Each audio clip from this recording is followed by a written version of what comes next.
Monica, can you hear me?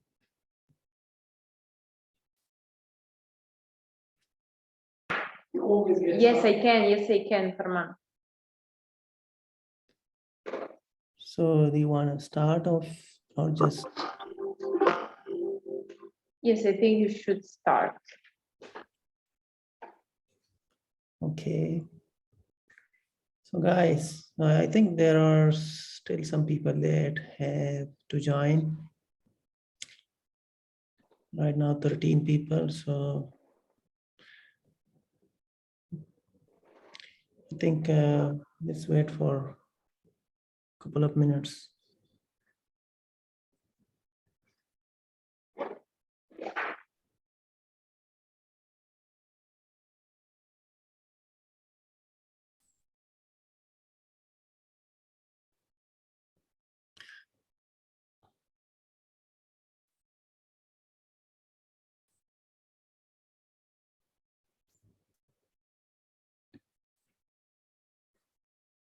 So guys, can you hear me? Seems like, yeah. Yes, Farman, we can hear you. Good, good, good. I think there are some people that yet have to join.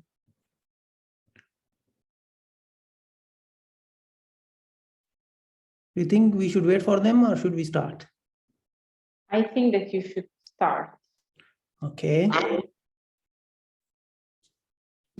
Okay, that's good. And I'm recording, so in case they need to rewatch some piece. Okay, they will guys. have it. So, Enjoy your session, guys. thanks, thanks. Thanks, Monica. Okay. Let me start my screen share.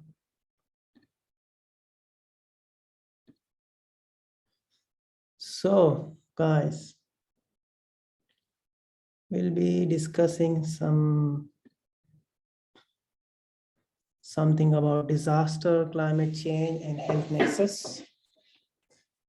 I hope you'll find this useful. So without any further delay, let's start, okay? And if you have any thoughts, comments in between the presentation, feel free to just comment, okay? Raise your hand, and I hope everything will go well.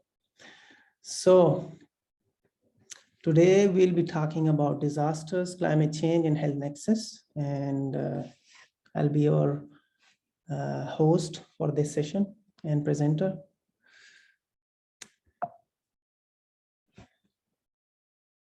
So some details about me. So since November 2020, I'm a PhD student here at Cremedium. And before that, before this PhD position, I did my Masters of Sciences in Disaster Preparedness, Mitigation and Management from Asian Institute of Technology, Thailand, as a research-based master's. And I also have some experience of teaching in my country, in Pakistan, University of Peshawar. And then before that, I did my Bachelor's of Sciences in Disaster Management from the same university. My master's research was focused on flood risk assessments in rural areas of Pakistan. And currently my PhD is focused on, there is a project that I'm conducting on, its acronym is PATH, is about public perception, understanding and adaptation to heat waves in Pakistan. It's a country-wide study, and we are looking into all the perceptions, understanding and adaptation towards heat waves in a broader spectrum, both in urban context or in rural context. So we're touching every district of Pakistan. So this is some brief introduction to my PhD. My research as a disaster science student, I'm focused and interested in disasters, climate change, extreme weather events. My own current PhD is focused on heat waves. I have published in floods, flood risk assessment and vulnerability. And so while I was applying social scaling methods, and I am keen in SERVIM research. So this will be our outline. We'll be covering some of these topics. And this is just to give you the brief overview of what do we have currently in the current knowledge database, or the current events that are occurring around the world in terms of disasters, risks, sustainable development, climate change, COVID-19, health systems, and all those things. So we'll be covering one way or another all the topics. I hope these will clarify later on. So before going into the presentation, I'd like you to just watch this short James Webb Space Telescope. They have published some recent work on because this is one of the best imagery we have seen in the recent years. Why can't I wait, okay. It's not working.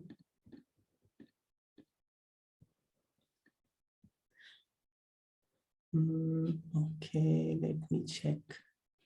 What's the problem?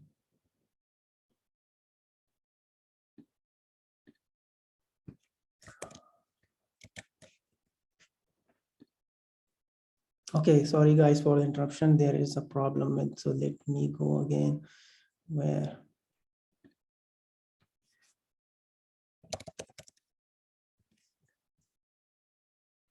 Sorry. Just wanted you to see what NASA has released. I mean, this is something that we should all be interested in. So this is the trailer from the NASA James Webb. Where's the trailer? It's somewhere here. Before they published all those okay,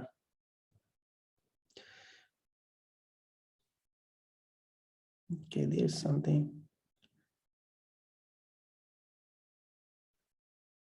Okay, here.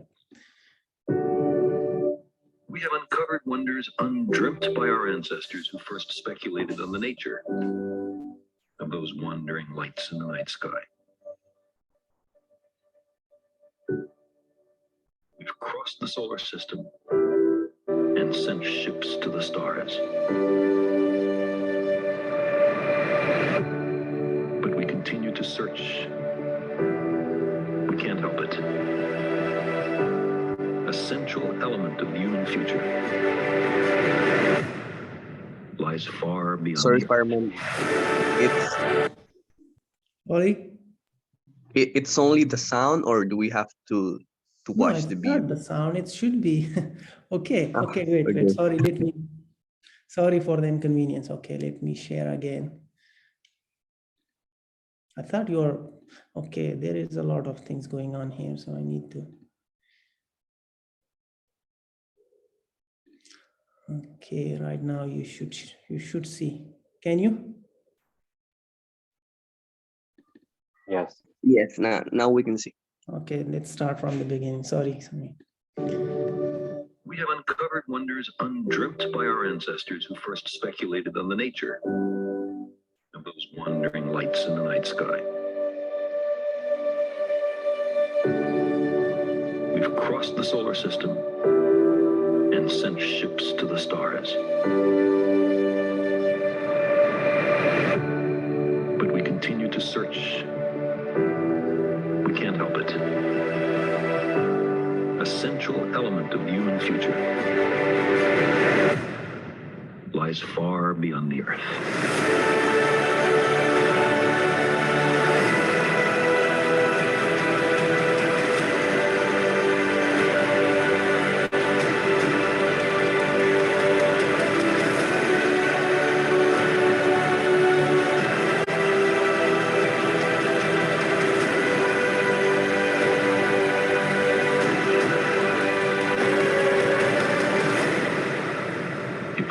have some cosmic purpose, then let us find ourselves a worthy goal.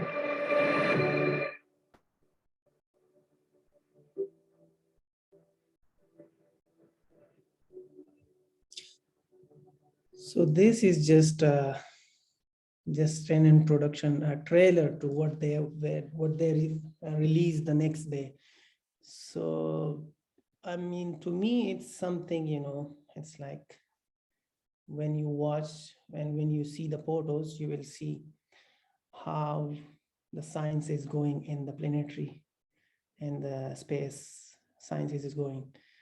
So let's look at some of the pictures from those new discoveries. This is something they released. So I don't know what they call it, but I mean, to me, it's like as if I'm dreaming. It's like going beyond our imagination. So, and you can see some new galaxies, maybe galaxies of galaxies, maybe, and a new life in the space. This is another imagery from the telescope. This is one more. It seems like, to me, it seems like an ocean and something is floating. And this is one of the widely circulated photo, which is like, it seems like a dust. If you look Part at of a nebula.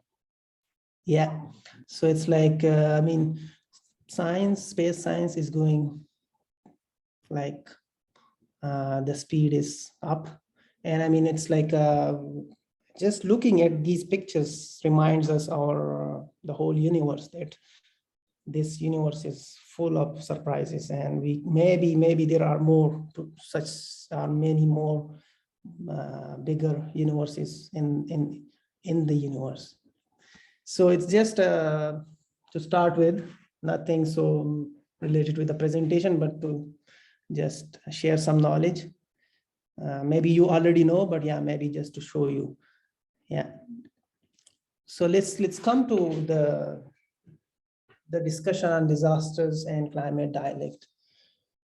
And we have a resource on the disasters and the definitions from the UN Disaster Risk Reduction Agency, and also from many other organizations. So we'll be touching into some of the the definitions, not going for all because it's a lot.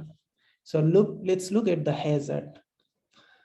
A hazard is a process or phenomena that may cause loss of life or injury or other health impacts or property damage or environmental degradation. This is a simple, we should know that it may have the potential to cause some damage to our community or society, while a disaster is a sudden catastrophic event that disrupts the community, or society, or human systems that we live in, and which we cannot control, and which exceeds our ability to cope within our own current resources. While the disaster risk is the potential loss of life, injury, and destroyed or damaged assets, which will occur to a system, a society, in a specific period of time because of the risks. There are some other parts of the disaster risk. Some risks are called extensive disaster risk, and some are intensive disaster risk. Extensive disaster risks are low severity, high frequency hazardous events, mainly but not exclusively associated with highly localized hazards. While intensive disaster risks are risks of high severity, mid to low frequency, major hazards, associated with major hazards. And there is, so climate change, so climate, and then we have climate change. We know that climate is the mean of in certain period of time, like what a period of time, maybe it can be for months, and maybe for years or maybe more than years. So it's like a longer period of duration. While climate change is the change in the state of the climate that can be identified by many means. These days, there are so many models and softwares and imageries that can identify the climate change that is happening around us.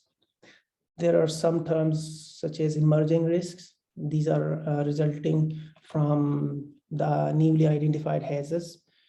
And there are certain other risks that are known as systemic risks that affect the systems on which society depends, such as transportation, health, telecommunication, all those and many more. Then let's cover the global health. As we know, I found this definition interesting. So it says it is a collaborative transnational research and action for promoting health for all.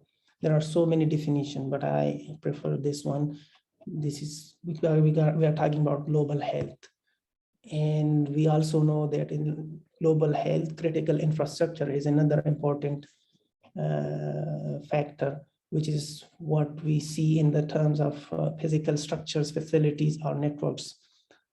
And so, yeah, these are some of the definitions that we see. This is just for the information. So right now, let's come to this campaign on the no natural disasters. I like to discuss this because there is a lot of misconception out there in the public and even in the experts in the scientific community. Sometimes they don't understand the nature of the disasters. So if you look at this definition, this highlights two things: the serious disruption to the functioning of a community or society, and that disruption exceeds the community or society ability to cope using its own resources. So it's like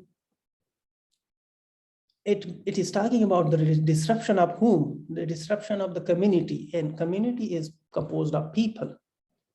So a hazard needs, if it is a disaster, it is the presence of people in that community. And so this is why it is called a disaster.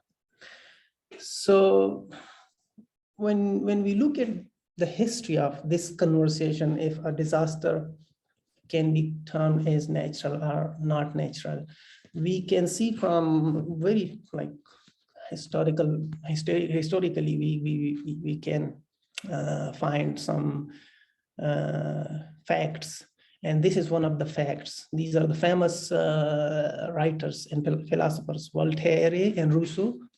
They have a discussion on the unnaturalness of the Lisbon earthquake in 1755. And look at how Rousseau reflects on the Lisbon earthquake. Nature did not construct 20,000 houses of 6 to 7 stories, and that if inhabitants of this great city were more equally spread out and more lightly lodged, the damage would have been much less and perhaps to no account. So we see that we have grounds, historical grounds, on which we can claim that the talk about naturalness of a disaster is not valid, and it has low or weak grounds. And apart from way back in the centuries, we still have in the 19th century, we see discussion on the myth of natural disasters, and also the vulnerability analysis and explanation of natural disasters. So, and these are quite interesting articles that highlights if a disaster can be called natural or not. And more recently, there are world organizations, the World Bank, the United Nations, they have also come up to tackle the issue of calling a disaster a natural disaster. But yeah, we are seeing some improvement, but still we need to to shun this idea of natural disaster, because we will just blame the nature and then we will go beyond. Yeah, so in terms of from the top to bottom, she's Mami Mitsu Tori. She's the special representative of the Secretary General to Disaster Risk Reduction in UNDRR. So she posted one blog on the time to say goodbye to natural disaster. So this is one thing in where she explains why we should not use the term natural disasters. So it's a good sign that we have from the UN side, which is a global entity. There is someone in that entity that is calling for what something is. There are many reasons why we should be very careful when we talk about naturalness of a disaster. One of it is if you describe disasters as naturals, and so you shift the blame away from those who plan all those activities and the decision makers. So you try to shift the blame from them on nature, which is something, an excuse for them, which is not acceptable because they don't plan properly in many situations, even in developed countries. So the natural triggers the idea that no matter the decision taken by humans, the event would occur anyway, and there is little we as humans can do to alter it due to its natural origins. So when you use this term, natural, with a disaster, so this idea pops up. Though, okay, this is already a natural event, so we cannot then argue the consequences and the further impact. And it has a very important meaning for the disaster studies of their social, political, environmental, and economic context. And we try, once we shift the blame from the true issue, there is talk of, okay, somebody got hurt, but nobody listens. So there is injustice. There will be, because if you shift the blame, who's going to be blamed for? The person who planned something at the high ranking will say, okay, this is natural, I cannot do anything, I'm not God. So these are some of the things which needs to be very careful. And lastly, there is no evidence currently to suggest a reader's understanding or interest in a story is undermined by simply using the term disaster without the adjective nature. So you don't need to add natural with disaster, because it is already clear with the term disaster. It is a disaster for a community or for a group of people. So these are some of the misconceptions I want you to understand, that we should, as students of science, we should try to understand our environment. And once we understand our environment, we should plan accordingly. So this is yeah, in saying it is easy, but it's a huge job. And for that, we need to campaign, to work hard, to convince people, especially the policymakers. So this is very important. So let's move onward. Do you think disasters are natural? I mean, do you as yourselves, do you think disasters are natural? Can anybody? Well, I remember I had this conversation that- with one of my professors. Sorry, Victor. You? Yes, sir. Okay. Yeah, I had this conversation with one of my professors, and I used to say natural disasters, and he corrected me. So since then I understood, and now that you explained it, I understand more, that they are not natural. They can be provoked by natural phenomena, but the disaster itself is a disaster because the resources that are available are not enough to respond to it, and they are caused by those damages that overcome the resources, that overdo the resources, are caused by human action. Exactly. Thank you. So there is Natalie, if you want to add, please. Yeah, I was gonna say that disasters are not natural, but there are natural hazards that eventually lead to disaster, and it depends on how the society or how the community is equipped and prepared, and this ultimately determines if this is a disaster or not. So it doesn't depend on the natural event itself, but it depends on the environment and the country and the whole society. Is it prepared and equipped to deal with the disaster? Does it have enough resources or not? Yes, thank you. Okay, there is one more. ZQ. I sorry for not pronouncing it properly, but Yeah, it's okay. Thank you. So I agree with what Natalie said. And so just to add on, I feel like no disaster is completely natural because there's always an interaction between natural hazards and the risks within the community, and also like interaction between the environment and people and what people contribute to the disaster, I guess. So there's like hazards can be natural, I guess, but then it's the interaction between the hazard and the risk that causes the disaster. yes. Yes, you are right. So the hazards are natural. So there is any hazard is a natural, can be a natural hazard. In today's society, we can see. So yeah, this discussion we should try to avoid, because that means if we are not learning from what we are experiencing, and the experience shows us, then we are not going to solve this problem. We have to be proactive in our approach towards this science, and this is why it is very important. So let's move on and let's see. So this work on disaster risk reduction, it has been going on for quite some time, right?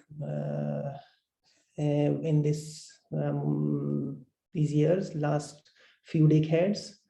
It first started with the UN resolution 1985, and then from 1990 to 2000, there was the whole decade was dedicated to the international decade for disaster risk reduction.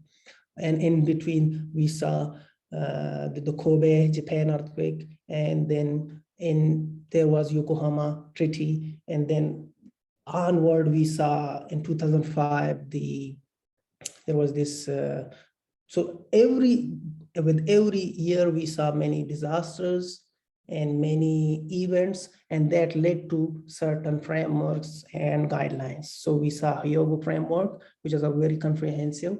HFA was very comprehensive framework for, I think it was for 10 years. And then along with that, we got the Millennium Development Goals. They were also included in that.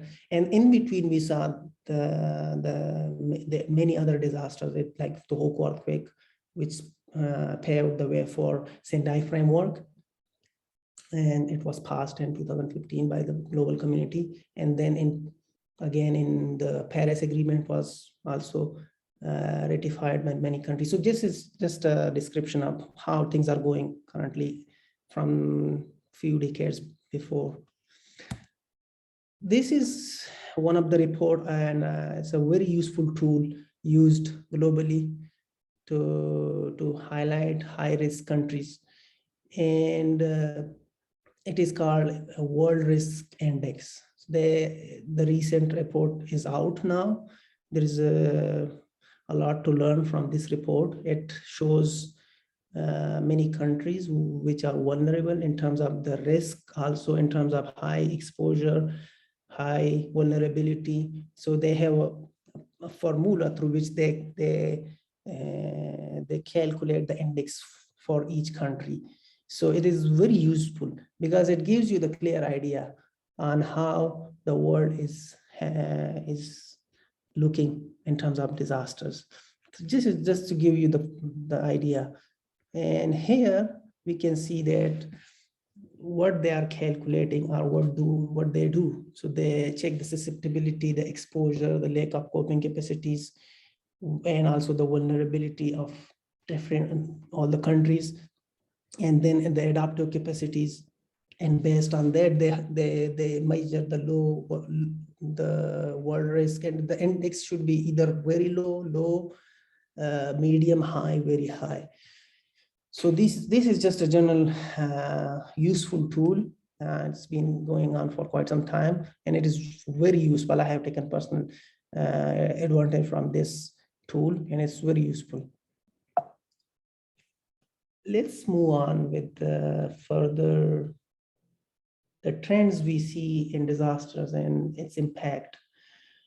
So if you look at these bubbles, you can see the continent-wise, Asia is the most affected by disasters. So it's the recent report. And if you look at the top 10 countries, you can see that which country has the highest? It's the United States of America. And so this just gives you how and where things are happening with regards to disasters, continent-wise and top 10 countries. So it's a very useful way that you can assess the situation in every country, and it gives you a very clear picture. For example, this thing shows you the economic losses by continent in 2021, and we can see the Americas 58.9% of the economic losses are associated with that continent, mostly because these majority of the earthquake, the majority of the disasters that we witnessed here in the United States, 43, and it's a developed economy. So what they calculate, their economic loss is huge. With regards to a poor country where the spending is low and everything like that. So this is one of the factors that majority of the losses are in that continent. Here we can see further detail of top 10 economic losses and disaster trends from 2001 to 2021, and look at each year. So let's look at Japan. It's number one. It's when the Tohoku earthquake plus tsunami plus the nuclear radiation occurred. So they recorded $253 billion US of loss. And then it's like when you watch those videos from the Tohoku earthquake, it's like the impact was enormous. I have personally been to those places, Sendai, and I have lived there also. And I have been to all those places. While they have recovered the society, the community, but they have a history over there. So it shows you like how impactful disasters are, and we should take it very seriously. In terms of mortality, we can see that the earthquake in Haiti caused us to the death of more than 2,500 people, followed by the floods in India, Canada, heat waves. So it's like a process which is very costly for humans. So, and it can be earthquake, it can be floods, typhoon, it can be landslide, anything. So we have to be mindful of all these events. Now let's talk about the compound risks, because is we witnessed with COVID-19, and we faced many other disasters while COVID lockdowns were happening. So compound risk is defined in terms of three things. It's simultaneous or successive. It's the combination of multiple events which leads to severe impacts, and the events itself are independent of each other. So they happen, but not like in sync with each other. they happen in separately, but they give us a compound risks, which one you should deal with. And we have seen this.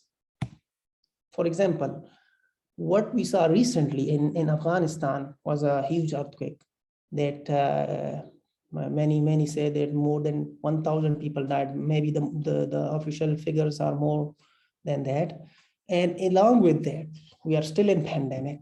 We saw in Africa or in Asia, the locust attack, and also the wildfires. Currently, Spain is under wildfires and the heat wave is going on. So it's like, it gives you that we are living in the era of compound risk, which is, you have to be very smart to deal with. And for that, we need a lot of resources, a lot of determination. And in the past, so these are happening. It's like, let's say 10 years ago, Superstorm Sandy and the Chile earthquake in 2010 and the global food crisis. So these are events that we see that are happening right now, that have happened like more recently in the past. So these are events that are challenging the whole world. And so you can see that what compound risk and what is the impact and the power of compounding. So it's like the magnitude of the shock is not proportional to the outcome of the sum of individual shocks. So it's a huge thing, you know, you have to be very mindful. And so that's why it is important to figure out, because right now, let's talk about heat waves in the current today. Let's talk about heat waves. Many countries are facing, let's say Spain has heat wave at the moment, alerts. So at the same time, they have wildfires. So you need to spend, and there is COVID, the cases are rising up. So this is something we need to address. And as we mentioned, with the COVID crisis, with the war in Ukraine, with the melting of ice, with the droughts we see, and all the financial and global issues we see, this is making it, you know, like a mixture of the like worst case scenarios. So we have to deal with all these risks, which are maybe we see them in a couple of months, couple of weeks, or maybe years, but we have to be ready. In the IPCC, the 2014 report, the emergent risk and key vulnerabilities, it has highlighted for each continent the compound risks. So let's talk about one case. There is case from, let's say, Dhaka in Bangladesh. It has problems with overpopulation. It has a problem to provide enough resources to the community, and the security issues, and along with the security issues, there are health issues in Dhaka, because it's a lot of people live there in a very small compact situation. So these are things, mixing up things. So we see that every continent, every country is exposed to compound risks. Let's now shift a bit from what we just discussed, compound risk, and let's talk about sustainable development. Do you have some comment or point to add what we discussed on compound risk or the impacts of climate change, disasters and its cost? Anybody? Or are you okay with that? Should I move on, or do you want to add something? Let's make it. I know that you have been listening to so many lectures, but it's always good to hear your voices and to know your opinion. So if you have anything, please raise your hands. You can interrupt me anytime. This idea of sustainable development was coined in 1987 by this Brundtland report.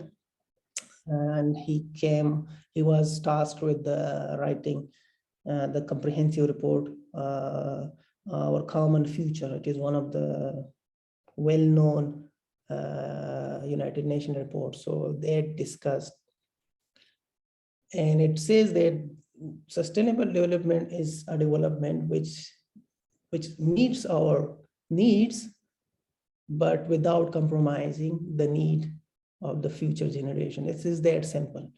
Okay, it fulfills your needs, what you want, your energy needs and every food needs, but it doesn't destroy something for the coming generation. So this is a simple idea about sustainable development. And it is in terms of this report, it's quite comprehensive. It is still used in many scenarios.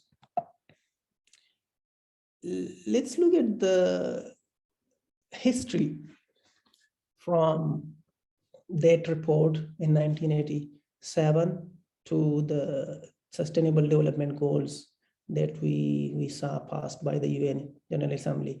So we saw the Brundtland report in 1987. Then in 1992, we saw the Rio Earth Summit. And then leading up to that was the Millennium Development Goals, MDGs. And then we saw at Rio Plus 20 in 2012, which paved the way for the 2030 agenda, which is the Sustainable Development Goals. And so this has also, along with the history on the DRR and the UNDRR, we see a parallel work going on in the era of sustainable development, which is useful, because if you talk about minimizing the risks and the impacts of disaster, you need to go with certain sustainable agenda. How will you do that? So here we have the sustainable development and the whole overall agenda and how to move forward and how to reduce the losses. So maybe you have seen it, you know already. So let's just discuss the 2030 agenda, which is a pact of goal, 17 goals we have, and then we have targets, 169 targets for each country, and then there are 230 indicators. We'll be discussing only two here, which are related to this topic, the goal number 3 and the goal number 13. So we'll be discussing those two goals. Let's talk about sustainable development and health. The goal 3 mentions good health and well-being. So it says to ensure healthy lives and promote well-being for all at all ages. And so this is quite comprehensive goal. They have sub-indicators which clearly mentions what needs to be done. Let's talk about target 3.1, reduce maternal mortality. Even if we just go through all these indicators, we can clearly see what is the aim. Go target 3.2, end all preventable deaths under 5 years of age by the year 2030. Then again, the next target talks about communicable disease and how to fight it. And then target 3.4, reduce mortality from non-communicable diseases and promote mental health. Target 3.5, prevent and treat substance abuse. The next one is reduce road injuries and deaths. So you can see it's like covering all areas and regions. And the universal access to sexual and reproductive care, family planning and education, and achieving universal health coverage, and reducing illnesses and death from hazardous chemicals and pollution. And then we have implement the WHO framework convention on tobacco control. This is a 3.A indicator, 3.A. And then we have 3.B, which is support research development and universal access to affordable vaccines and medicines. And then we have increase health financing and support health workforce in developing countries. And then we have the last one, to improve early warning systems for global health risks. So you see, and I think in many cases, the sustainable development goals, the initiation of these goals have helped the world better prepare for pandemics like COVID-19. And we have seen many countries, yeah, we were just like, it was just the start of these SDGs, but still we saw many countries were able to take measures and control the loss. Let's talk about the Sustainable Development Goal number 13, which is to take urgent action to combat climate change and its impacts.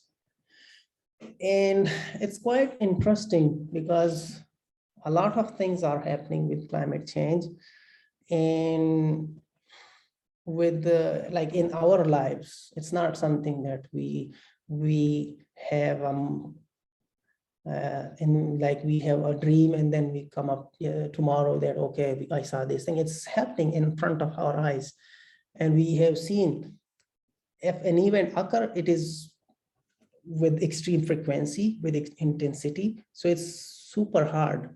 These events, they're happening, but they are not just happening, they are happening with rapid speed and taking everything and making it harder, damaging the agriculture sector. It's creating water problem. It's creating food insecurity, and it's a loss for the health, because you invest in health and something happens, like the health facility is no more there, and also the critical infrastructure is damaged. So these are all things that climate change is affecting. And what is important for the human survival is the ocean and the life in ocean. And what we see in the glaciers and the snow is very important for the survival of the human species on the earth. It's not, let's say, if we talk about the animal species, they are dependent on that, but we also need them the most. So this is where we see that the ice is melting, the glaciers are melting, and we are seeing sea level rise, which is for many countries is like life-threatening, not in decades, maybe like less than that. So it is happening, and with the emissions, carbon emission, we see that it's way not in our control, because most of the economies are emission-based economies. If they stop their emissions, they may face economic crisis, and they are not willing to spend on clean energies, green energies. So this is why this goal is very important. And we see that these are some of the targets they have. So let's just for the sake of our reminding ourselves, maybe you have seen this before, but let's remind ourselves what the SDG 13 talks about. It's to strengthen resilience and adaptive capacity to climate-related disasters, integrate climate change measures in policies and planning. I tell you, there are so many countries that don't integrate yet climate change measures. And even if they integrate, this is just on paper. So it is very important. This is why it is talking about integration of these measures in policies and planning. Then we have built knowledge and capacity to meet climate change. How will you do it? You need to build certain skills and knowledge and your capacity to deal with climate change. Then the important thing is to implement the UN Framework Convention on Climate Change, which is very important because all the countries commit there. And then the last one talks about promote mechanisms to raise capacity for planning and management. So these are all very important targets or indicators for the SDG 13. A lot of talk is going on climate change and how the environment is changing. But let's just look into it, that what we need to come up with. Let's say we talk about greenhouse gas emissions, and so what should we do? For that, to reduce the emissions, we saw the Paris Agreement, which is a very vital piece of agreement. It was committed by countries to reduce their emission levels to certain level, because this will give us a future where we can survive. And also, with the increasing temperature, we see the world is warming at a unprecedented level. We see low productions in many societies. The agriculture production there goes down. So what it happens, it needs, you need to be innovative. You cannot do something which was done 20, 30 years ago in the agriculture sector or any production sector. You need to come up with certain innovative idea. Let's say you are using coal, or you are using other fossil fuels for running your plants. You need to come up with something very innovative. So then we have other forms of energies which we can utilize. Let's say wind energy is there, solar energy itself is huge potential we can use it. And so we have to be innovative if we want to survive. And then we see with each day, we see that, okay, a flood occurred here, drought is happening in that part of the country, or maybe the country is facing extreme heat in some parts. So we need to be mindful of who is at risk, the vulnerable population in those communities, and also the cultural heritage and the culture or the ethnic groups that needs to be saved. Because, you know, it's like, it is the backbone of our communities. Humans needs to be saved to survive. And let's just jump into the impact of COVID-19 on SDG. So it has a broad impact on the overall sustainable development goals. So let's again look at goal 13, reduce commitment to climate action, but lessening environment footprint due to decreased production and transportation. So the commitments that were made in the Paris Agreement, due to COVID, they were left aside, and then they were trying to manage the new risk, the COVID pandemic. So these are some of the impacts. If we go into all the details, I think we may spend a lot of time, but let's just discuss one more about, let's say,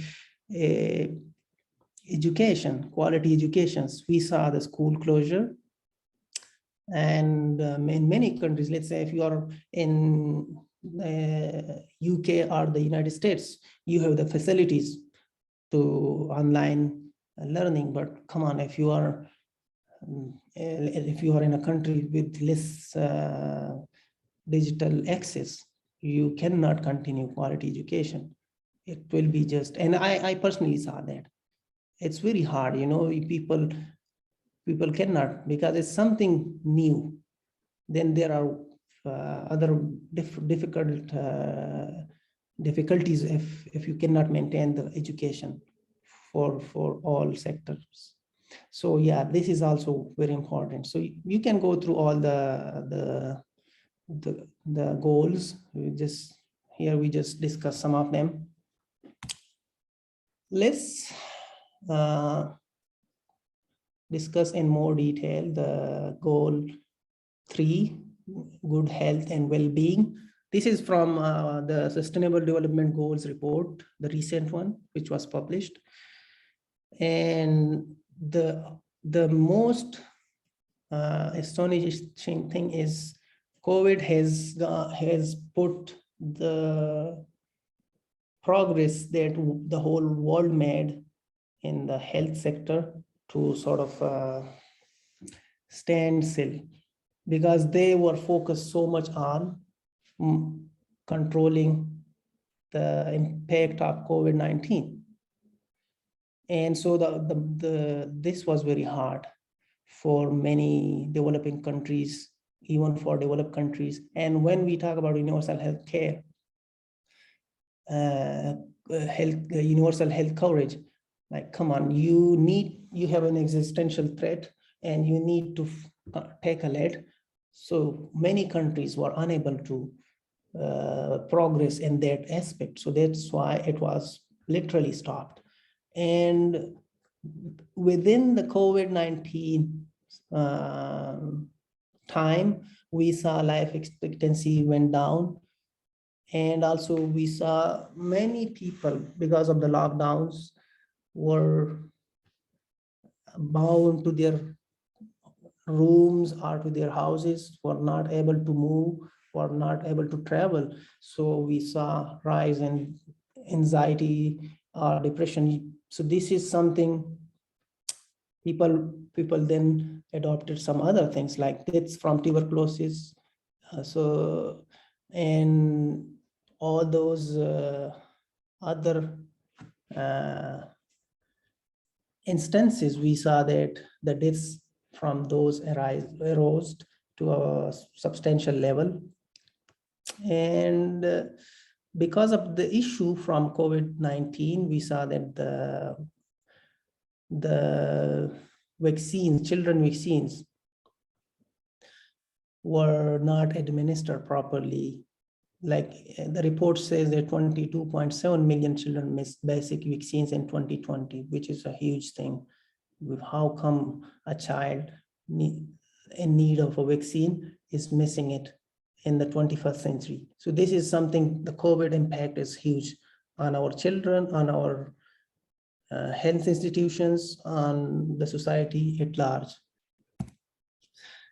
While we have the health, we also have to talk about the climate action, how it impacted climate change, how was it impacted by the COVID-19.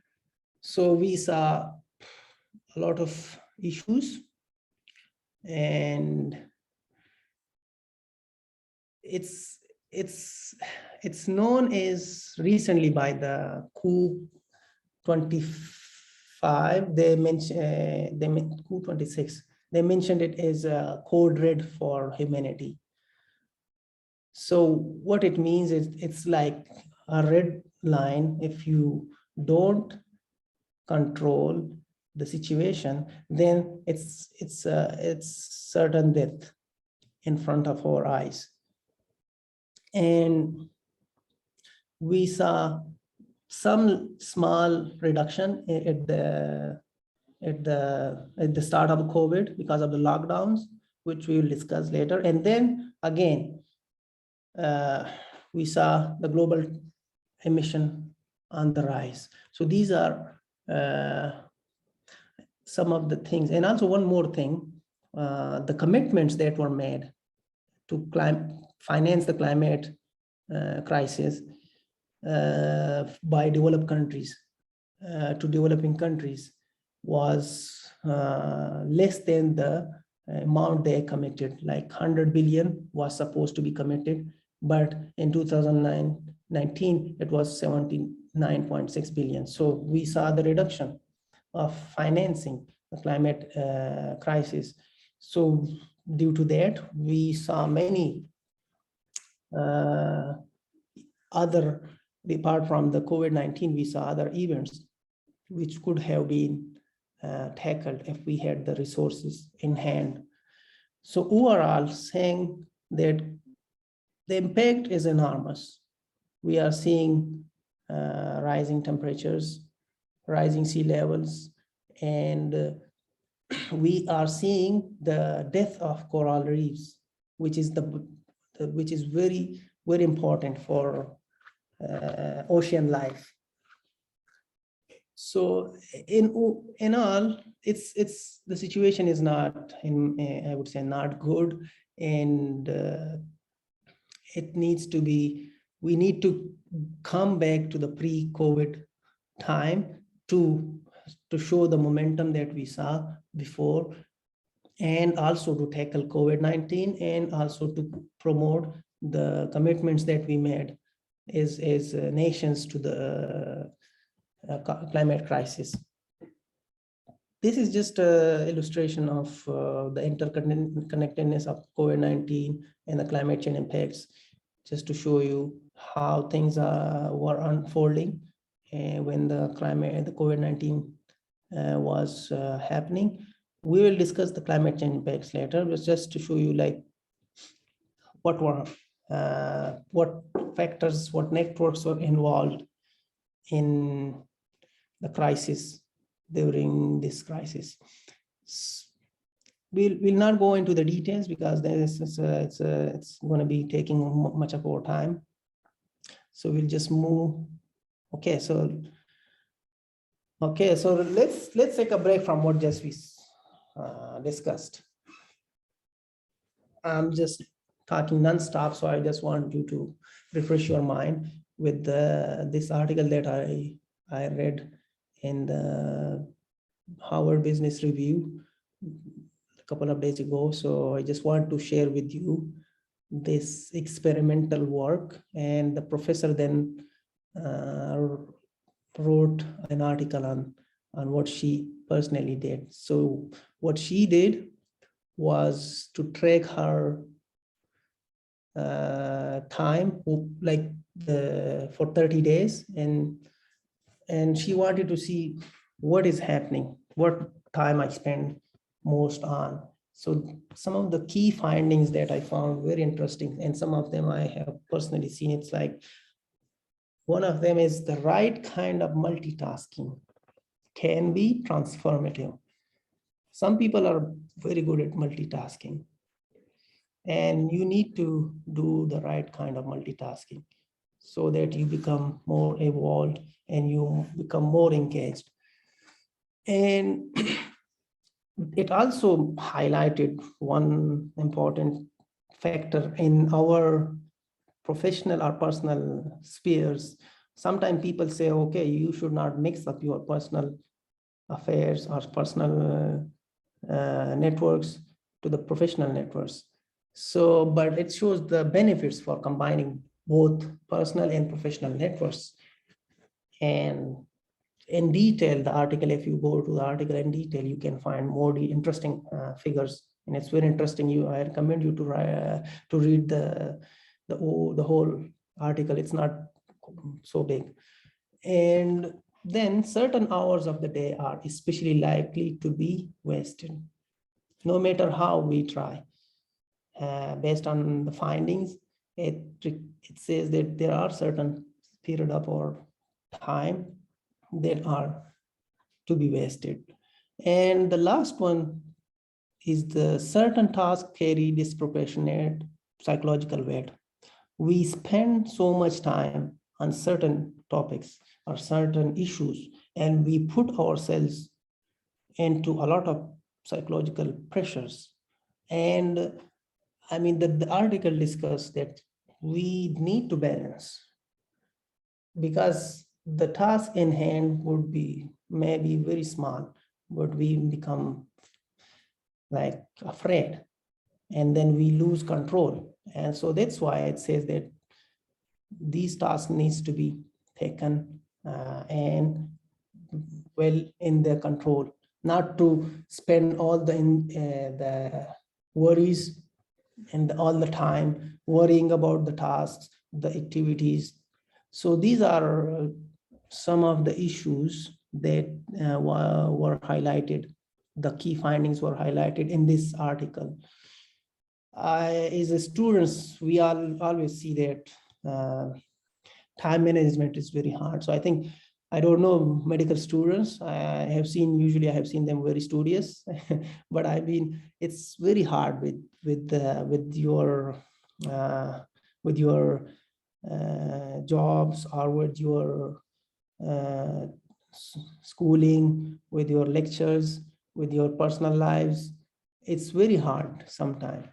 So yeah, this is something that may be of interest to some of you. Do you have any thoughts on time management? Do you think this article covers some of the things that you might do, or maybe there are something that needs to be added? Or do you want to, because I am interested to start this thing, because it's quite, for me, it's quite interesting. I can see, and I can even imagine right now how I spend my day. So, and I can highlight, I mean, this would usually will show me the time and the space where I spend where I spend the most of the time, what needs to be corrected, what needs to be added. So this author, she's a writer. So she has most of her time reading, 3 hours or plus reading. For us, like, it would be interesting to see as a common person, as a student, or as a researcher. It would be interesting that how we spend our time.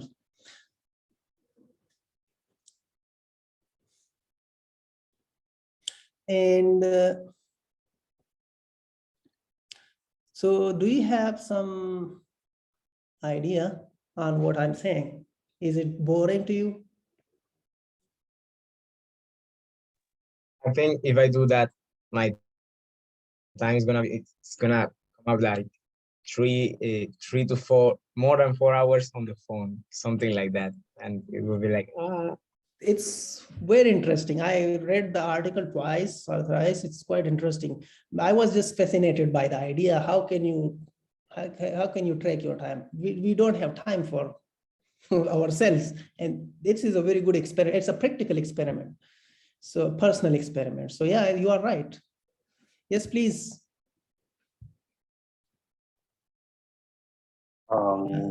So I just wanted to say that there is this book.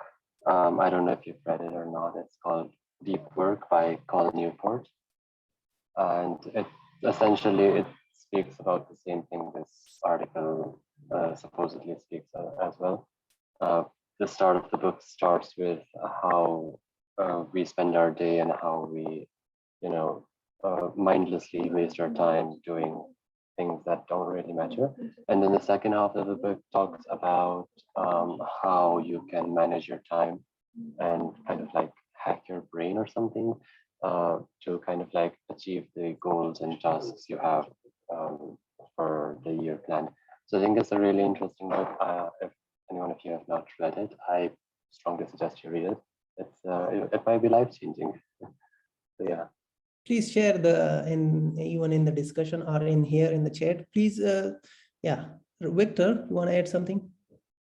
Yes, I only want to add that one time when we was on a med school class, one doctor put a video about the experience of an 80 years old man and how about to manage the time and how can we do as young people for be more efficient in the time. What do we can do for example, study more sorry, or be like more focus or concentrate in what we are doing.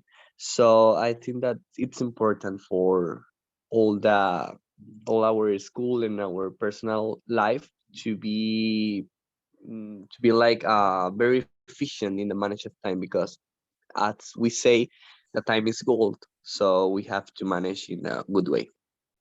Exactly. Thank you. And is there anybody else they want to add something? But personally, I found this article very fascinating. I mean, we spend a lot of time on things which we should not spend. And as someone mentioned here, the spending time on phone, it's a lot. We are wasting a lot of times.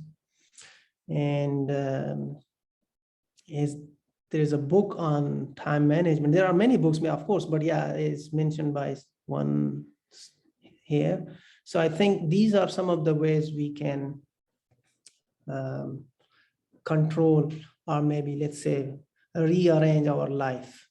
I mean, we have a lot of time as a researcher. We stay at, let's say, our university or in our classrooms, and we can do multitasking. Some people say if you are reading a book, they look at you and they say you cannot, like they just sort of like make some fun about that. But it can be done. Like if you are traveling in a train, you take the book with you and you read instead of taking so many pictures. Like in one album you have, for one location you have 50. So instead of spending their time, why not on reading or maybe writing something? People do doubt themselves on writing, but I think this experiment gives a very good one, that you can start writing stuff about your life, what you did in the day.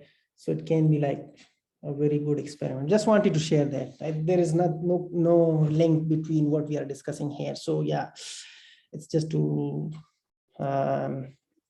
refresh our minds. That's it. And so let's move on, and let's look at what we saw in the reduction in greenhouse gases emissions. This figure shows the changes in CO2 emissions caused by COVID-19 confinement measures from January 2020 to December 2020. And you can see the color is changing, and it's like there was now is you can see it's like the figure itself is quite interesting. We see more major countries are showing some changes in the emission of CO2. But let's go ahead with the reduction that was seen in greenhouse gases due to the lockdown was associated with a couple of things. One was a service transport, another one was industry, the power sector, the aviation sector, the public, the residential sector. I think the highest one was in terms of the service transportation, because transportation was stopped. And what happened here, it's a study by Nature. It says about the initial emissions controls, and so we can see the carbon cuts globally, and then there are top emitters, the China, the United States, and Europe. And so these countries, the emission in terms of megatons of carbon dioxide emission. So we saw some carbon cuts for the initial phases of COVID-19 globally. And it shows you the 2019 and the 2020 comparison. So what happened at the start in 2019? The start of pandemic, countries stopped. Globally, if you look at the comparison, 2019 saw more reduction compared to 2020. So China almost the same. United States had some differences. Yeah, the rest are almost the same. So it gives you just an idea of what things were causing the carbon cuts. Pandemic, of course, the pandemics, the lockdowns, and the closure of industries, all those things matters. And this again shows you the bounce back of the emission. We saw in the previous slides what happened. And then here it gives you certain instances when China imposed lockdowns on Wuhan. So, and then the 2019 and the 2020. It gives you the comparison, just to show you the drop and the rise and drop of the CO2 emissions. Let's just discuss some of the impacts of now climate change. So this figure, the IPCC divides the impacts on health from climate change into three major, the direct impacts, the indirect impacts through natural systems, the indirect impacts through socioeconomic systems. And so let's dive into each one of them and see what we have. So the direct impacts can be injuries, diseases, and deaths from any event, extreme event, floods, heat waves, or any other. So what we see in terms of the health impacts is in most cases we see the extreme events that causes the most severe impacts. We see the rise in frequency, the increased frequency and intensity, and due to that we see more mortality and morbidities related to heat. And this further, the other associated health impacts can be cardiovascular, respiratory, or kidney diseases. And also in terms of people, most of the indigenous people who are living sort of a separate life, their traditional and their culture suffers also. And along with that, the losses from other natural hazards can further contribute to the direct losses. And what we are seeing right now, let's talk about July and talk about heat waves. So we are seeing increasing number of deaths and hospital admissions. I saw one report from Spain, and I could see that they were reporting a lot of heat waves related deaths. So this is just an obvious case that we are seeing right now. The indirect impacts through natural systems, it can be divided into three. There can be airways diseases and allergens, food and waterborne diseases, vector-borne diseases. Like for example, if we talk about airways diseases, as a medical students, you already know that, but let's remind ourselves, asthma and allergic respiratory diseases are exacerbated by exposure to aeroallergens, and cardiopulmonary mortality due to high particulate matter and atmospheric levels of high toxic ozone. And food and waterborne diseases, the projection shows that increase of 8 to 10% in the risk of diarrhea in the tropics and subtropics by the year 2039. And in terms of vector-borne diseases, what will happen that warmer climate will increase the reproduction rate, resilience, and distribution of the vector-borne diseases like malaria. The projections are that the additional number of people at risk of infection due to year-round transmission in South America will rise from 25 million by 2020 to 50 million by 2080. So these are the impacts, the indirect impacts through natural systems.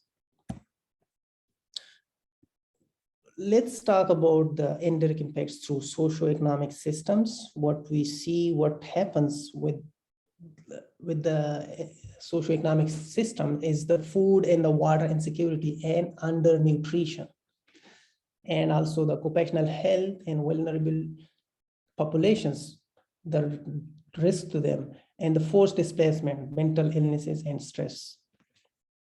Let's talk them one by one. So what we see is increased risk of undernutrition resulting from lower food production. And so what we saw, like, let's say in conflict situation, let's look at Yemen, let's look at crisis in Afghanistan. And So this is the food crisis, the water insecurity, all these things are mixing up.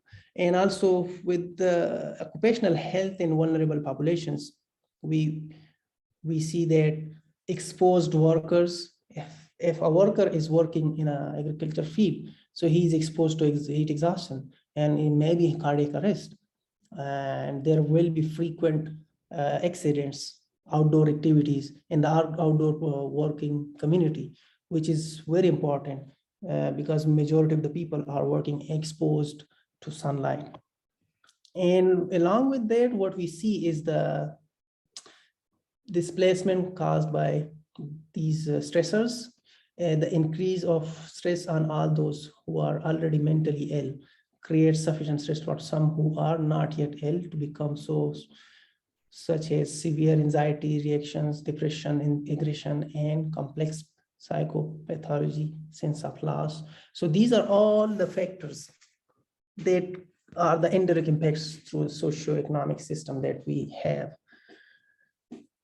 And one more thing with this, in connection to this, what we see is that we see that one environmental condition gives us like multiple health outcomes. Let's say you have increased temperature, air temperature. What you see is the exposure pathways elevated air temperature, or maybe longer growing season. And that results into prolonged exposure to heat or increased ground level ozone. And then what happens? The health outcome for that is the health related illnesses and deaths, and it can also stress related disorders. So what this means is that we have the environmental condition at place, and then we get, with one environmental condition, you get multiple health outcomes. So it's like, okay, sometimes you have cardiovascular illnesses and asthma, and then you have water related infection, then you have drowning, then you have injuries, and then all the other impacts that we mentioned, the vector-borne infection, the food related infection, and all these things, they mix up. So it gives you a multi-platform for health outcomes, which you have to tackle with. So this is just a reminder that all these environmental conditions leads to multiple health outcomes. Well, if we discuss the health benefits of climate change, there are so many health benefits that can be attributed to the climate action that if we adopt will give us some actions. They can be local, they can be national or international measures, and it can give us many benefits. And if we are able to address those, the climate change,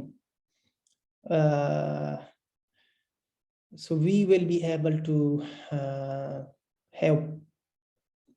address the health problems that we have, because addressing climate change definitely means you are addressing, incorporating some actions into the health sector that is beneficial to the climate and also to the health sector itself.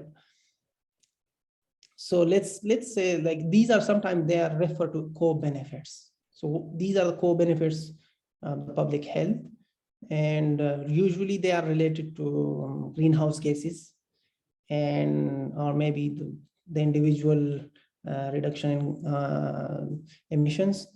And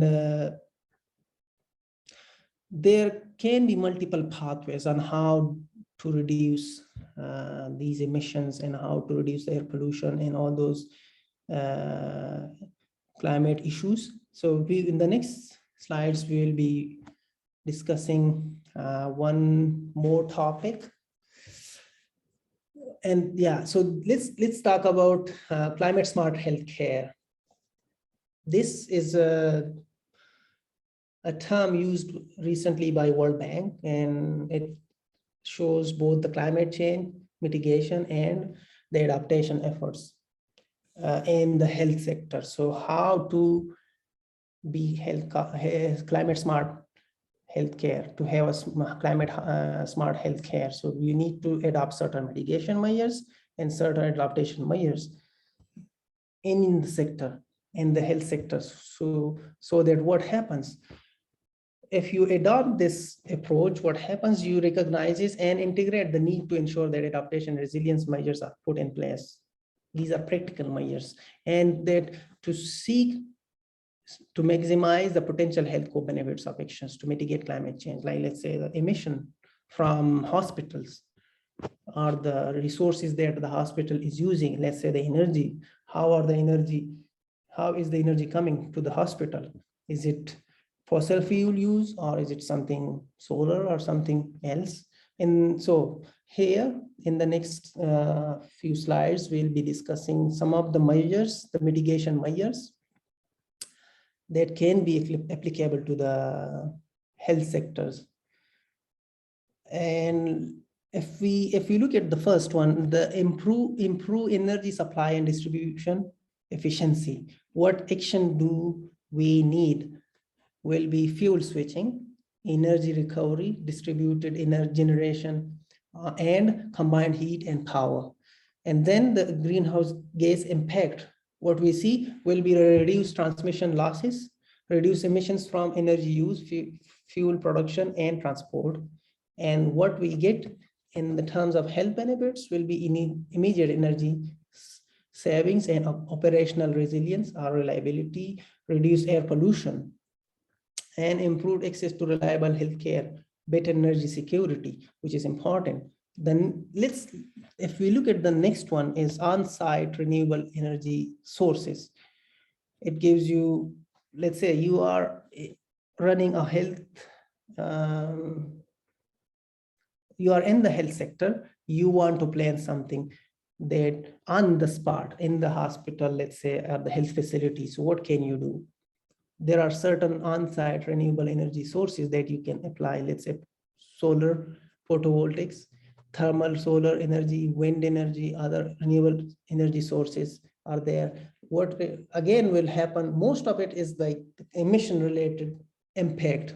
So it will, so what we will be doing, we'll be reducing the emissions from the health sector itself, and the energy it uses and the fuel production will be reducing the impact, the greenhouse gas impact. And in return, what we'll be getting, improved operational resilience, long-term energy savings, reduced ambient air pollution, better energy security. See, these are some of the mitigation strategies and the health benefits that we get. Because this is a very, very long list of mitigation strategies.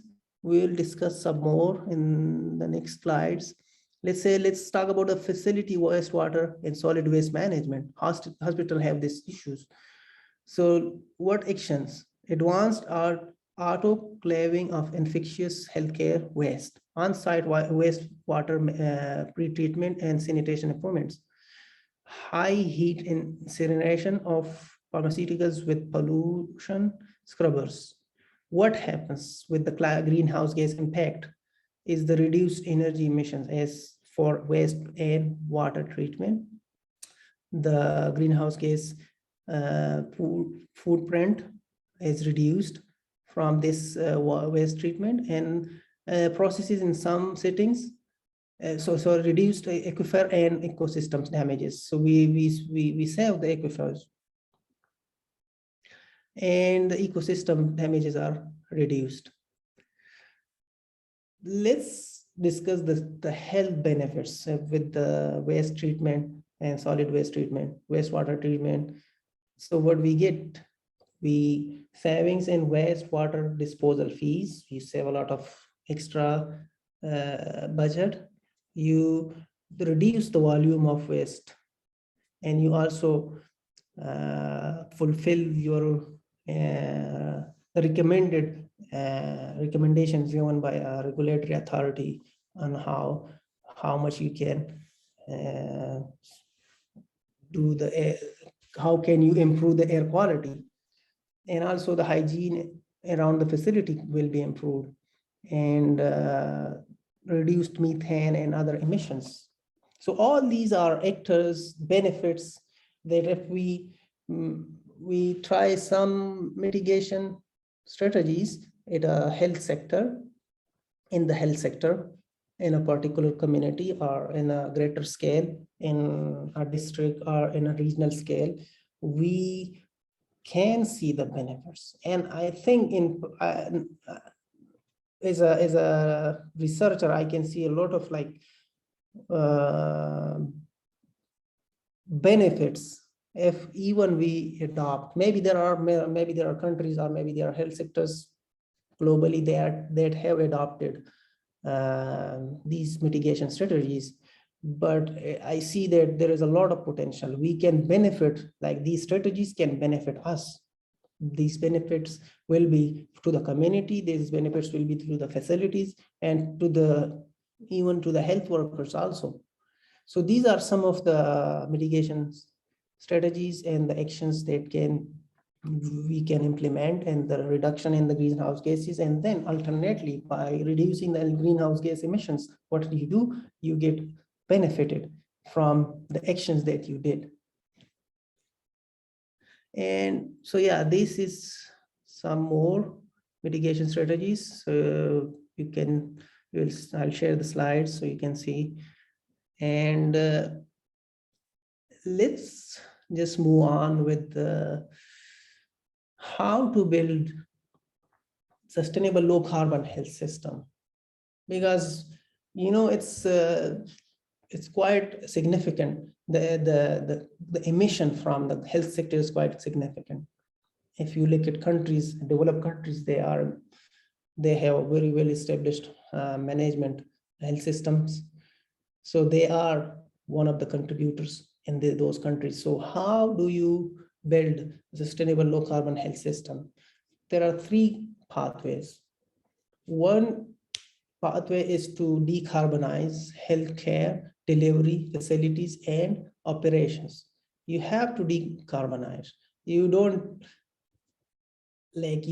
involve certain activities which can add the emissions. You reduce those things. And the second one is to decarbonize healthcare supply chain. What we talked, the first pathway was about the delivery of healthcare and the facilities and the operation itself. And the next one is the supply chain, what is coming to the hospital or the health sector. How do you make it decarbonized? That is another pathway. There is potential in that sector that can help you. You can adopt any other means of communication which can help you, our supply chain that can reduce the emission. And the third is to accelerate decarbonization in the wider economy and society. So if you as a health sector, you are investing in all these two pathways, but the third, the greater society, they are not following up, then it doesn't make sense. So the important is to invest in the decarbonization in the economy, in the society. So that the three will come together and will give you a low carbon health system. What else we have for the low carbon health system? What we can do, we can try 7 high impact actions that can be very useful. Let's talk about, let's say we power the healthcare with clean energy, 100% clean energy, renewable electricity. That will be one of the biggest impactful action. And if you invest in zero emissions buildings and infrastructure, you have to invest in the buildings and the infrastructure you have for healthcare, health systems. And also the third one is to transition to zero emissions, sustainable travel and transport. The fourth one talks about provide healthy, sustainably grown food and support climate resilient agriculture. The fifth one is incentivize and produce low carbon pharmaceuticals. There is a huge opportunity to invest in that sector. And also the sixth one talks about the implement circular healthcare and sustainable healthcare waste management. We talked about the waste management in the strategies. And the last one is to establish greater health system effectiveness. You make it effective. The actions you make, the investment you make it in a way that shows you the impact, the positive impact that gives you the benefits. You reduce the emission, you get something in return. So you expand actually the benefits to others. It becomes more effectively.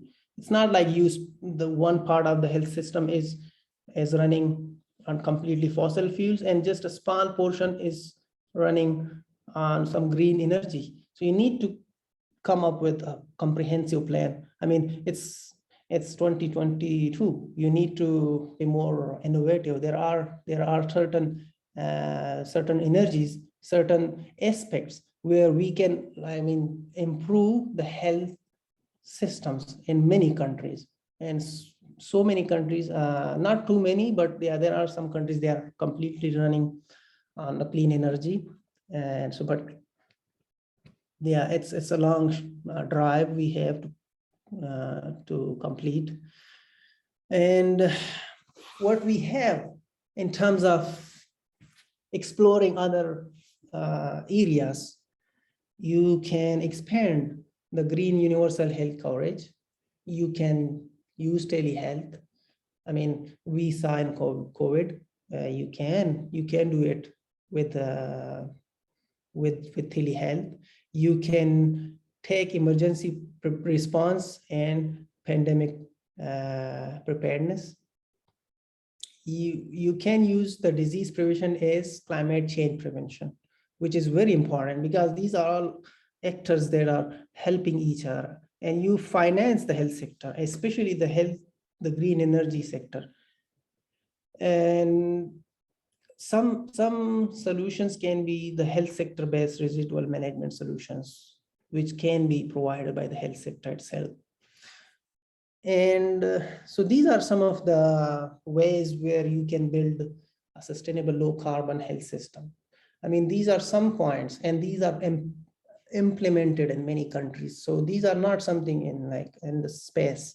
We have seen the impacts, and many regions are now have adopted all these low carbon health system pathways. Let's see. Okay, so I think we have come to the end. I don't know if you are getting what I'm saying, but I mean, sorry.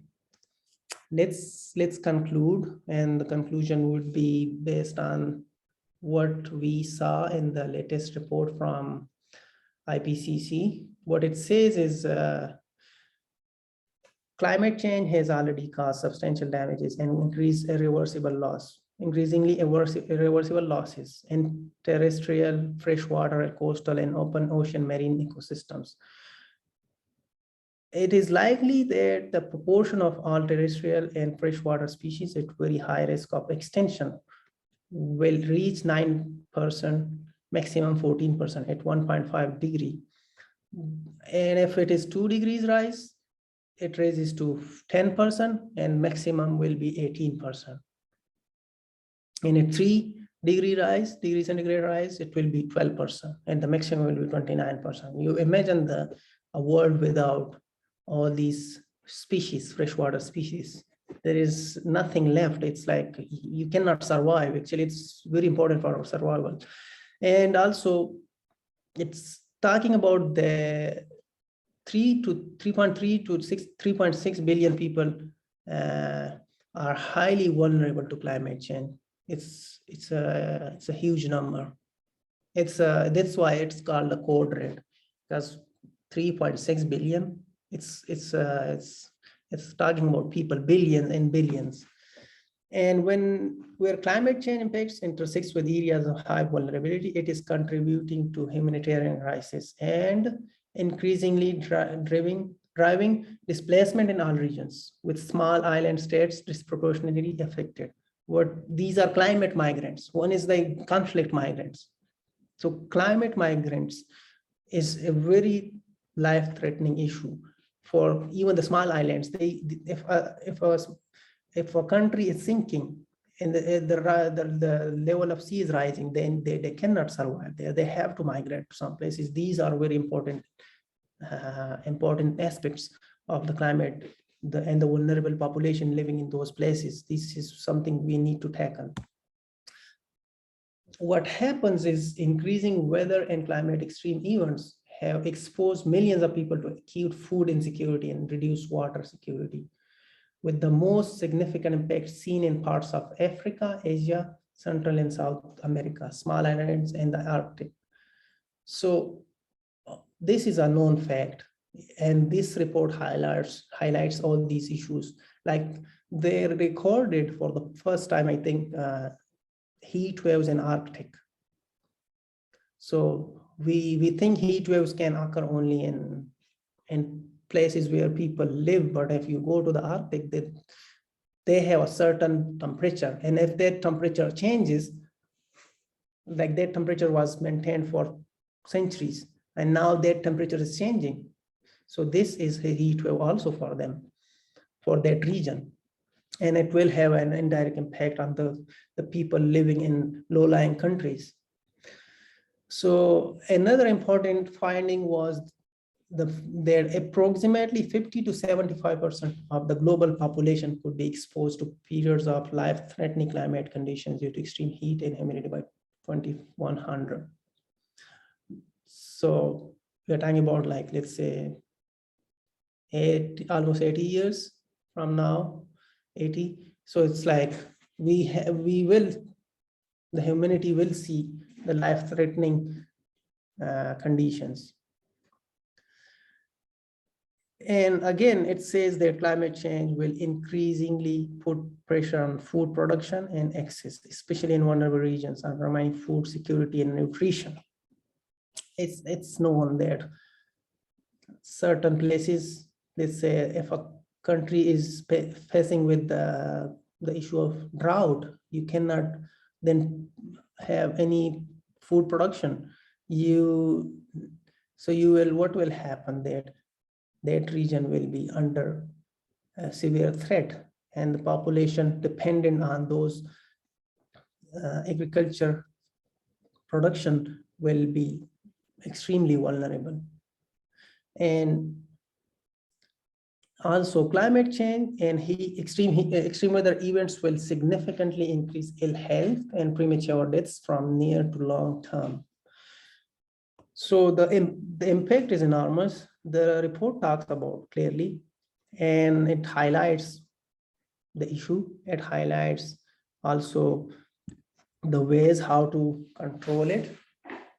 And one more thing before finishing up, we discussed the findings then of the Sustainable Development Goals report, the recent report, which is also very important in terms of like the climate crisis. What we in the report mentions is about how the developing countries are facing, are controlling the crisis within their communities, their economies. The report highlights record inflation, and along with rising interest rates, the burden of debt has gone up. And so these are and also the competing priorities, limited fiscal space, low COVID vaccination rates. These are the crises the developing countries are facing. And along with that, the report also estimate that 41% of people forcibly displaced worldwide.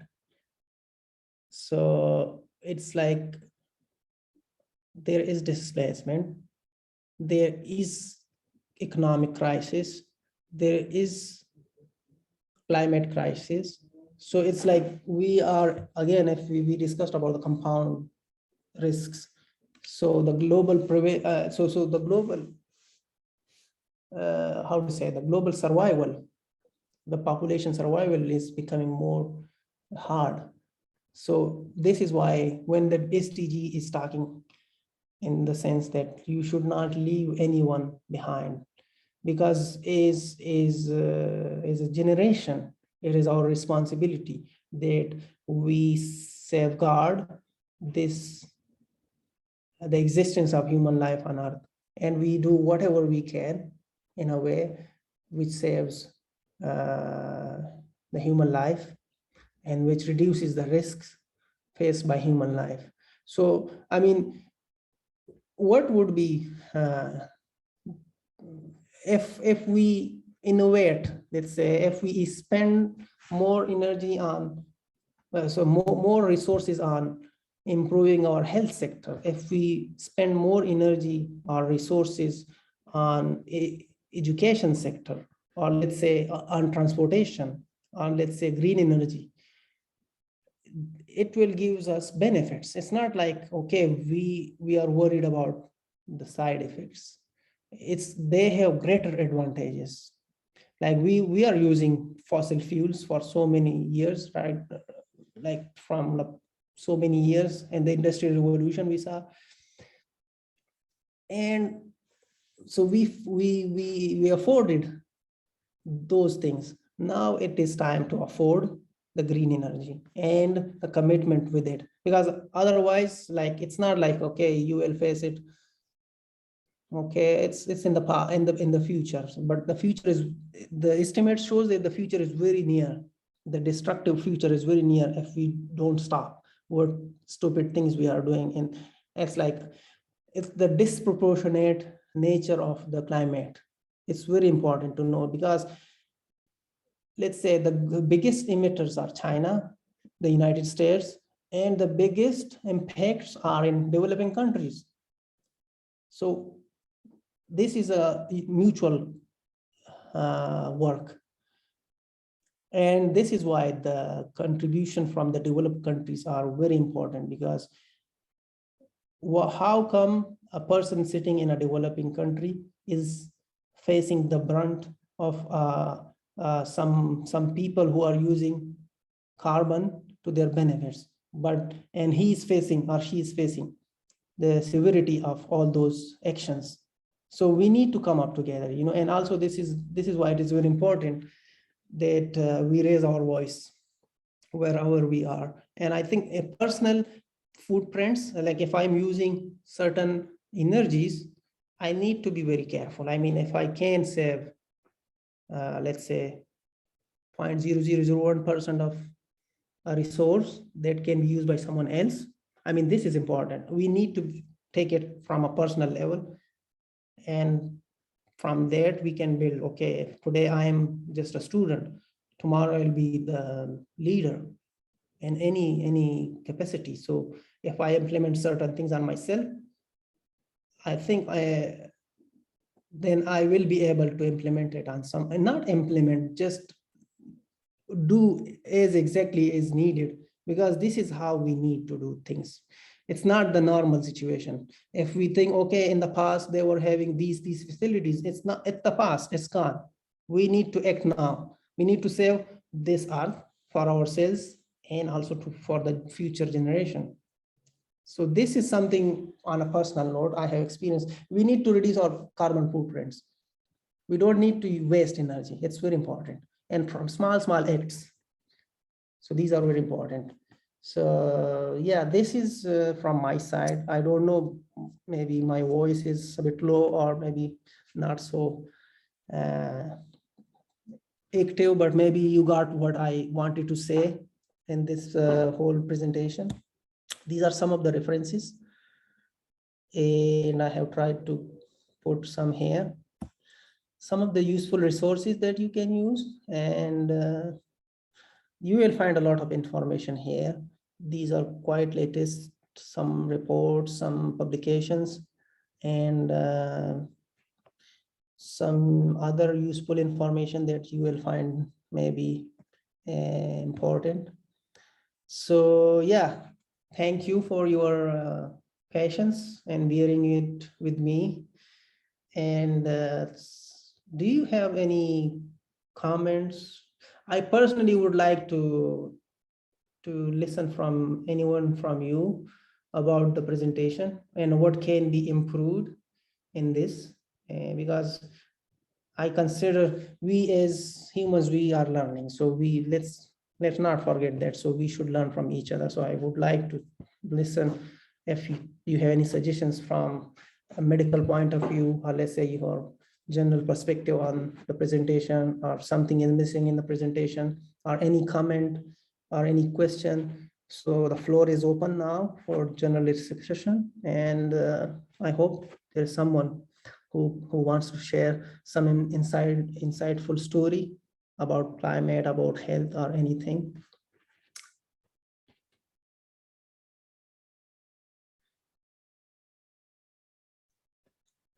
Hello.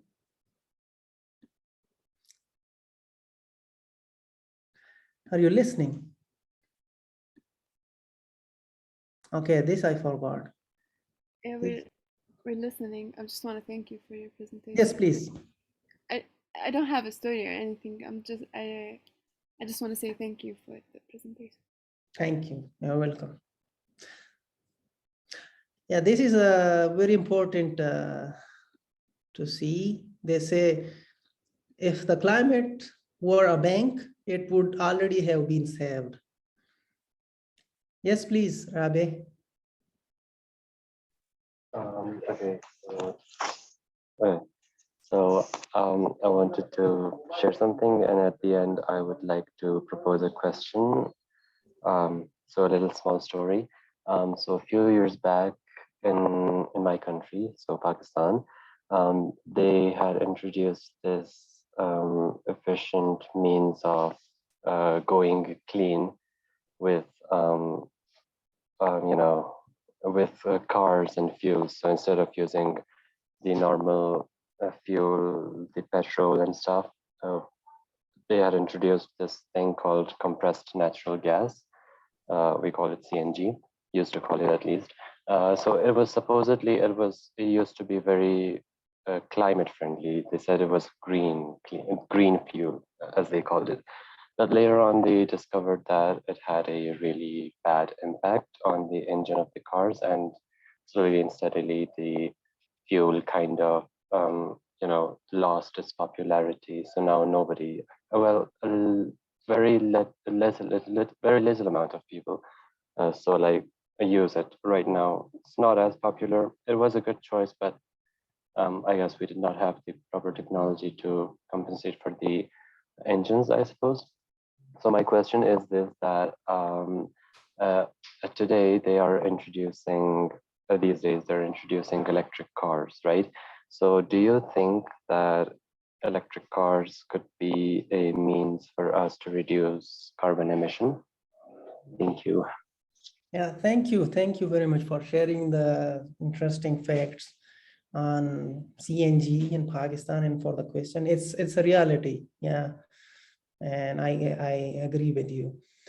With regards to the electric cars, I mean, it is very good. I mean, but in terms of what we see in Pakistan is the energy crisis.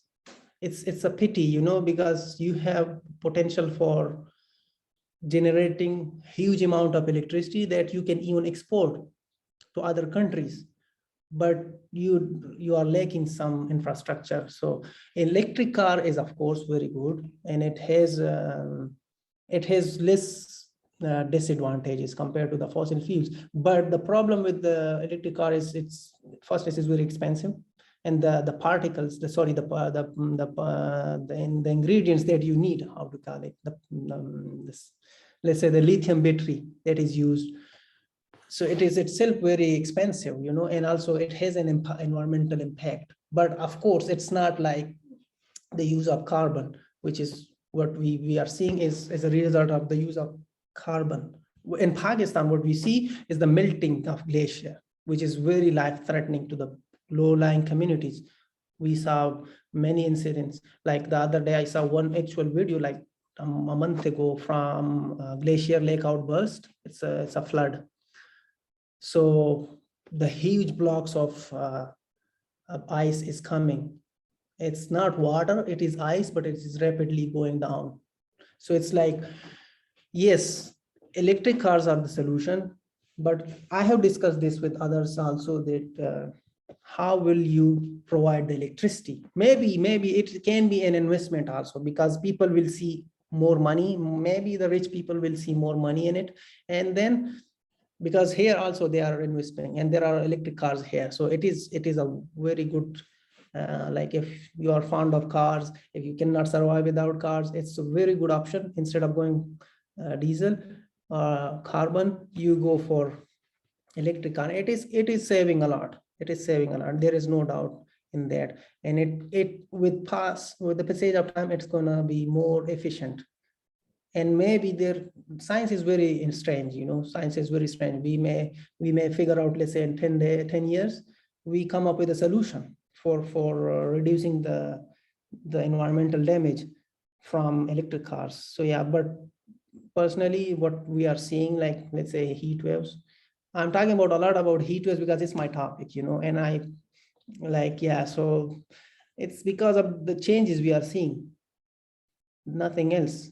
So yeah, you are right, and it is possible. It is a cleaner energy source and a cleaner way to reshape the transport system.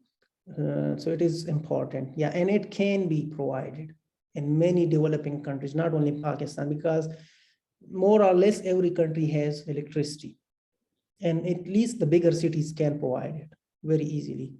Like, so yeah, it is a good source. Thank you for the question. I hope I answered.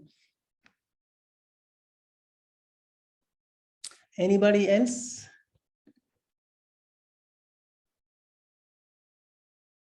Yes, I have an opinion about that now that Ravi mentioned it. Here in Panama is as well a topic that is like trending right now, the electric cars, because this year a law passed that made it easier to buy electric cars, to fuel or to charge electric cars. Like they made in the gas stations, they put charging stations as well. So what I believe what I have heard is that, yeah, it does help with the carbon emissions to reduce them. So if your goal is to reduce the carbon emissions, definitely an electric car is better than a gasoline car. But you have to be careful where do you get the electricity, because if you get it from a non-sustainable source, you are doing another damage to the planet. For example, here in Panama, the main argument is that we are energy producers, not fuel producers. Here in Panama, our electricity comes mostly from hydraulic sources, from the rivers, and the lakes. So it can be like viable if we arrange well the part of the income or the cost of bringing the electric cars, of putting the charging stations everywhere. They can be reachable, and it's something like it's like starting to walk, but I believe it can be a very good solution in the meantime, and it can be improved, as you said. Exactly. Thank you for that. And do you have some more comments or any share that anybody want to share? Some more? Let's make it interesting. It's not. I know that many people, you have listened to many people for the last 2 weeks, but I mean, you must be having something to share. Climate is something which we can talk about for hours. It's something that personally affects us and that personally we are contributing to. It's not something to blame only on, let's say, the rich economies. Okay, they aren't responsible for the climate mess, but let's say my own impact, what am I doing? So this is also very important, and many things can be done. Let's say in countries like Pakistan, where you need to have a minimum amount of land with forest. We are struggling with that, but there are initiatives.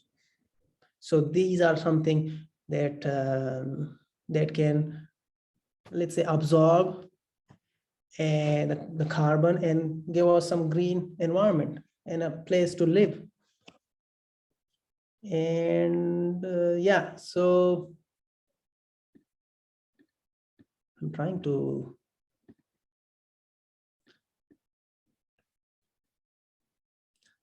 anything else, guys?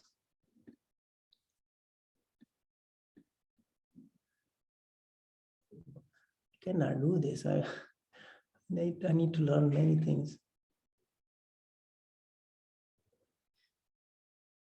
Yes, please. Yes, I only want to add that, for example, Abdiel and I become from Panama. So, for other topic that we have here in Panama, it's about the natural disasters or the natural hazards that sometimes we have in the regions that have a lot of rivers and also have a lot of um, mountains and this stuff. For example, in the place that I live, that is Volcan, it's a place that have mountain rivers, and sometimes we have some disasters because of the floods, or maybe we have sometimes uh, very rains, and for that reason I think that the climate change, it's important for talk about, and it's important that as humans we need to take considerations in this topic. For example, reduce the waste. Other topic that we can talk about is to take preventions or preparedness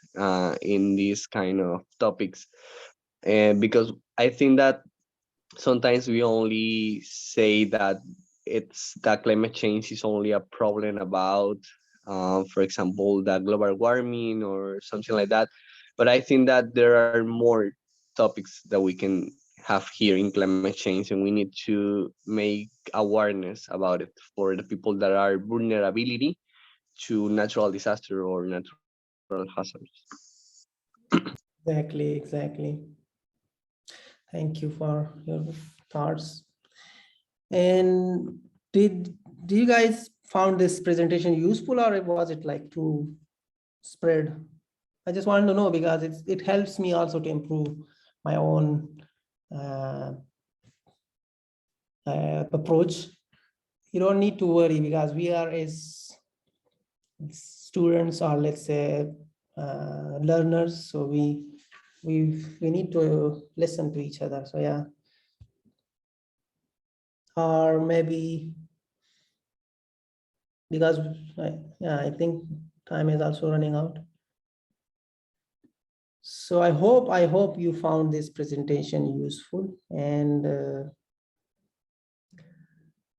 I wish you good luck with whatever you have left in this TDMT. I think tomorrow there is a presentation, and if you have any suggestions or if you have any thoughts, comments, you can send me an email, or you can even post in the forum, and we may discuss. So just like to thank you for listening and for being here and for the patience, and I wish you good luck. And now here it's evening, so I wish you good evening. Maybe it's night for you, so good night.